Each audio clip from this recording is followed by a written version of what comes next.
Hello friend, দেখো আমি তোমাদের কাছে আর একটা রেসিপি নিয়ে চলে এসেছি। এটা হলো হিমচের বড়া।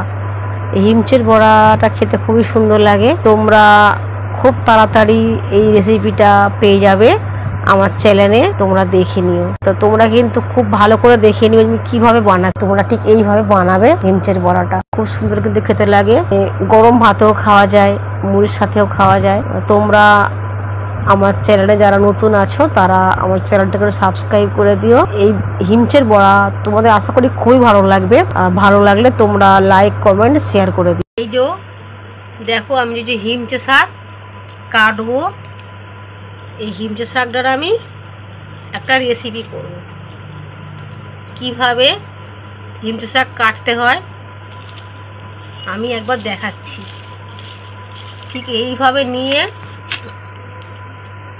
এইভাবে, এই দেখো আমি এইভাবে শাকটা কাটছি।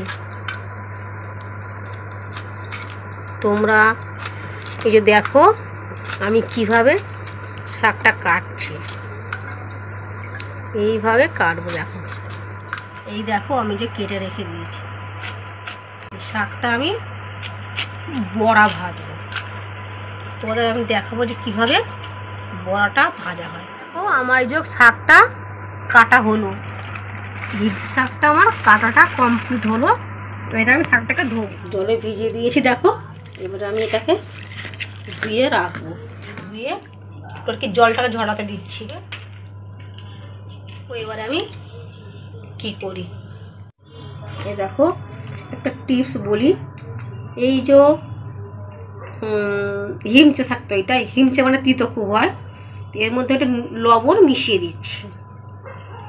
লবণটা দেওয়া মানে কি হবে, শাকটা তো খুবই নরম হয়ে যাবে, আর এর তিতো খুব কিন্তু তিতো হবে না, একটু হালকা হালকা তেতোটা পাওয়া যাবে। তাতে কিন্তু খেতে বেশ খুব ভালো লাগে, খুব মানে, কারণ তেতো যখন খুব তখন তো খাওয়া যায় না, তাই একটু হালকা তখন খেতে ভালো লাগে। দেখো নুনটা আমি মাখিয়ে রাখলাম, এবারে তো একটু একটু আর কি জলটা বেরিয়ে যাবে, তারপরেতে আমি বেসন মাখিয়ে বড়াটা ভাজবো। পেঁয়াজ কেটেছি, সরু সরু করে পেঁয়াজ কেটেছি, নুন দিচ্ছি আমি, আর বেশি দেবো না। আর যে কাঁচা লঙ্কা দিচ্ছি, একটু বেশ ঝাল ঝাল হবে, খেতে ভালো লাগবে। হলুদ গুঁড়ো দেবো, দিয়ে এইভাবে আমি মাখবো। পেঁয়াজটা দিলাম, দিয়ে মাখছি, তাহলে এটা নরম হবে, তাই এই নুনটা দিয়ে মাখছি পেঁয়াজের মধ্যে, নরম হবে তো। এই দেখো এই যে মাখিয়ে আমি রাখলাম। এবারে এই যে শাক, এটা ওই যে বললাম এটা হলো হিমচে শাক। শাকটা দেখো কতটা নরম হয়ে গিয়েছে। আমি কি করব, এই যে জলটা একটু এইভাবে একটু নিংড়েভাবে ফেলে দেবো, জলটা হালকা করে, খুব সব ফেলবো না। এই দেখো একটা দেখো জল, বুঝতে পারছো তো, দেখো দেখো জল পড়ছে, এটা হলো হিমচের জল। এই বুঝতে পারছো তো, এই দেখো এইভাবে ঠিক এরকমভাবে একটু নিংড়ে ফেলে দেবে এইভাবে, তাহলে খুব তিতো হবে না। পুরোটা আমি চিপে ফেলছি না, হালকা একটু রাখছি, না হলে একদম তিতোটা পুরোপুরি চলে যাবে। যে আমি পুরো জলটা যদি নিংড়ে ফেলে দিই, তাহলে যে পুরো তিতোটা কিন্তু চলে যাবে। তাই আমি অল্প একটু জল রাখলাম। চামচ দিলাম, 2 চামচ দিলাম, 3 চামচ, 4 চামচ, 5 চামচ, 6 চামচ, 7 চামচ। আমি 7 চামচ বেসন দিলাম, দিয়ে আমি এটাকে একটু মাখবো এইভাবে।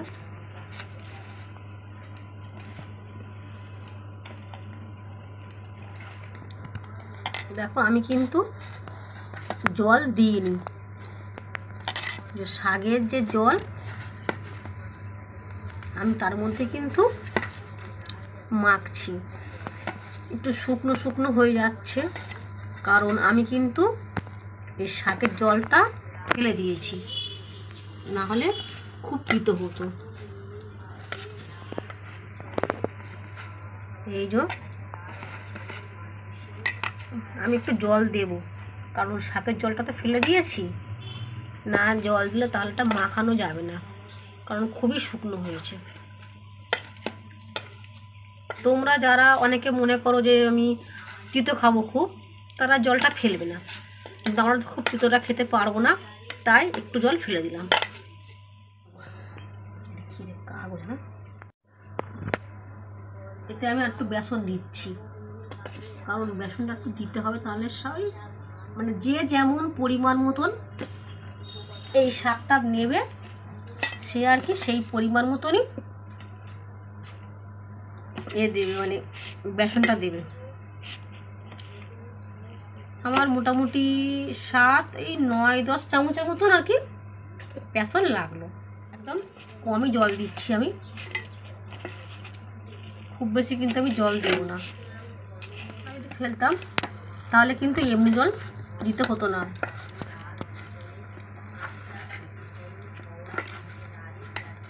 দেখো আমার এই যে মাখা হয়ে গিয়েছে, আমি এবার এইভাবে তার একটু বেসন দেব।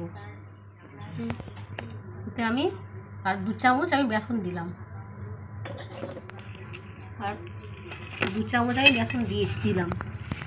এই যে দেখো কালো জিরে এই 1 চামচের মতন দিলেই হবে, তারপর টেস্ট হয়। আর যদি মনে করো দেবে না, তারা নাও দিতে পারো। আর যারা ধরো পেঁয়াজ দিয়ে খাবে না বা লঙ্কা দিয়ে খাবে না হিমচের বড়া, তাও হতে পারে। কারণ আমি আজকের এই পেঁয়াজটা দিলাম, ইচ্ছা হলো তাই যে পেঁয়াজটা দিলাম। তো নিরামিষের দিনকার যদি মনে করো যে নিরামিষ করে করব, আমি পেঁয়াজ দেবো না, তাহলেও কোনো অসুবিধা নেই, তোমরা ওরম করেও খেতে পারো। কারণ আমি কিন্তু আমি আর কি পেঁয়াজ দিয়ে সবসময় ভাজি না। আজকে যেহেতু নিরামিষ আমরা খাই না, তাই আমরা নিরামিষের দিন না বলে আমাদের, তাই আজকে আমি দিলাম পেঁয়াজটা, না হলে আমি পেঁয়াজ ছাড়াই মাঝে মধ্যে করে থাকি। এই যে আমার এই দেখো আমার মাখানোটা হয়ে গিয়েছে। আমি তেল দিলাম, বড়াটা ভাজার জন্য আমি তেল দিলাম। তো তেল কিন্তু গরম হয়ে গিয়েছে। আমি যে ছাড়ছি বড়াগুলো, বড়া এই দেখো আমি ছাড়লাম, এটা খুবই গরম হয়ে গিয়েছে।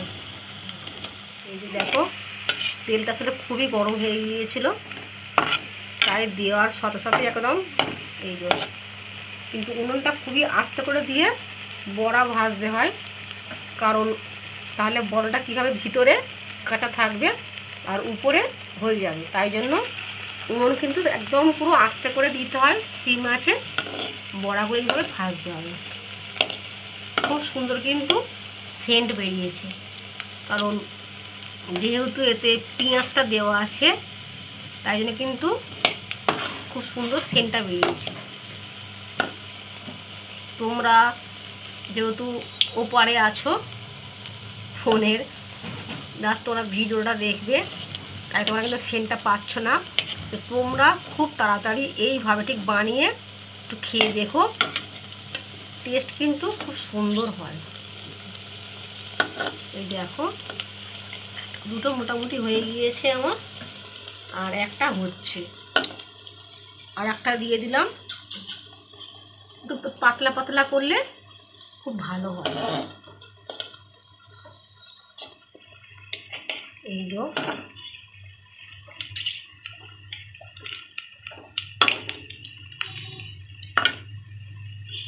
আমরা তো সব সময় হিমচের বড়া দোকান থেকে কিনেই খাই, কিন্তু কিনে খাওয়ার থেকে যদি এইভাবে যদি ঘরে ভেজে খাওয়া হয় তাহলে খুবই ভালো। এটা আর কি হেলদি, বাড়িতে বানিয়ে খাওয়া মানে হেলদি খাবার, কারণ কোনো অসুবিধা হয় না। চেষ্টা তো করাই হয়, কিন্তু বাড়ির লোকেরা তো শোনে না, সকলেই যে জানো নিশ্চয়ই, কারণ সকলের একই অবস্থা, আমাদেরও তাই হয়।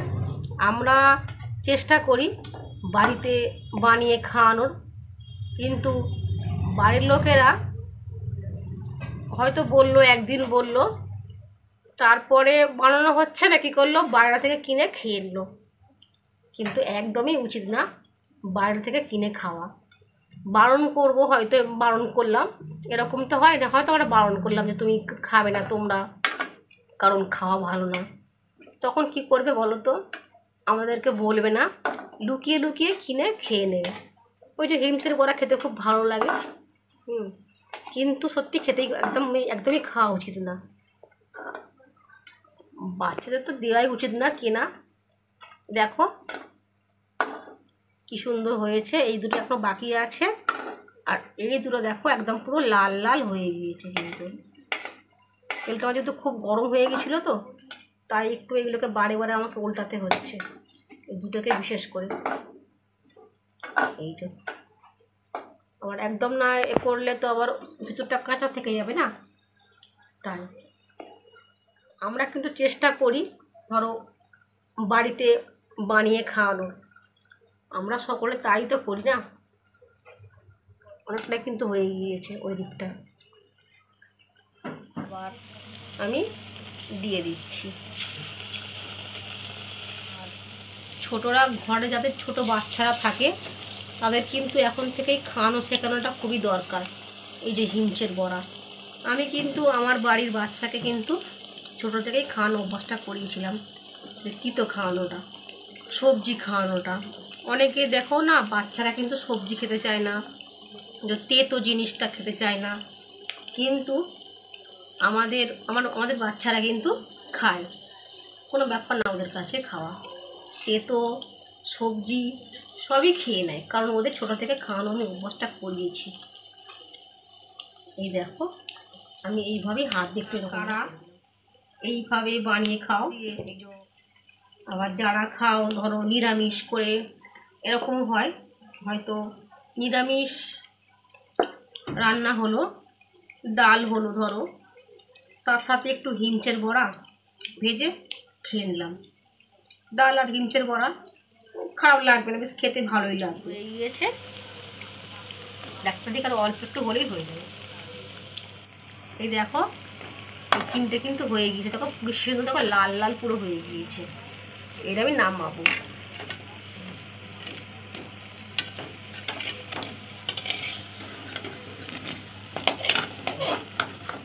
তো দেখো ফ্রেন্ড, আমার কিন্তু হিমচে বড়াটা হয়ে গিয়েছে। তা তোমরা তাহলে দেখবে যে কিভাবে হিমচে বড়াটা আমি বানালাম। অবশ্যই তোমরা কিন্তু ঘরেতে বানিয়ে এরকমভাবে খেয়ে দেখবে যে কেমন লাগলো খেতে। আর আমার এই চ্যানেলটাকে তোমরা লাইক কমেন্ট শেয়ার করে দেবে, আর যারা নতুন আছো তারা আমার এই রেসিপিটাকে একটু সাবস্ক্রাইব করে দেবে, আমার আর কি চ্যানেলকে তোমরা একটু সাবস্ক্রাইব করে দেবে। আমি যে এই হিমচের বড়াটা কিভাবে বানালাম, তোমরা কিন্তু আমার এই রেসিপিটা তোমরা পুরো দেখো, না হলে তাহলে তোমরা কিন্তু স্কিপ করে যেও না। স্কিপ করে গেলে তোমরা কিন্তু বুঝতে পারবে না যে আমি কীভাবে বানালাম হিমচের বড়াটা, আর যে আমি টিপসগুলো দিয়েছি তোমরা সেটা আর কি জানতে পারবে না।